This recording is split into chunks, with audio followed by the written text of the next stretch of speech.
Sulle discariche abusive in città e più in generale sulla situazione ambientale di Nuoro è intervenuto con una nota il consigliere comunale del PDL Pepe Montesu. Ieri il comando della Guardia di Finanza di Nuoro ha illustrato i risultati dell'operazione Ermo che ha consentito il sequestro di 12 discariche abusive situate all'interno del perimetro cittadino o nell'immediata periferia. Un'area inquinata di 50 ettari complessivi in cui i finanzieri hanno trovato di tutto, dall'Eternit alle batterie d'auto esauste agli elettrodomestici, agli pneumatici, senza dimenticare la grande quantità di inerti di lavorazione edilizia. Tra i soggetti segnalati all'autorità giudiziaria figurano anche il Comune di Nuoro e l'ANAS.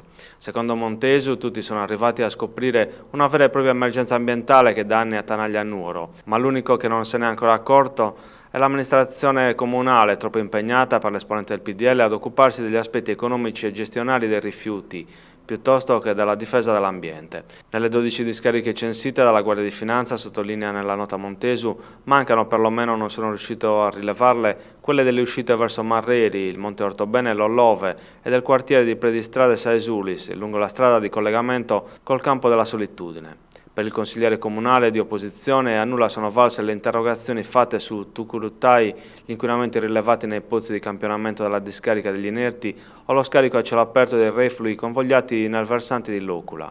Per Montesu non sono le denunce che mancano, manca una politica che affronti le origini del fenomeno, l'adeguamento delle norme vigenti e un serio piano di intervento. Perché fare azioni di pulizia sporadiche serve solo per andare sui giornali, non serve certo a risolvere il problema liquidato dai più come una questione di educazione. Per quanto educata, conclude Montesu, la gente va messa nelle condizioni di esserlo.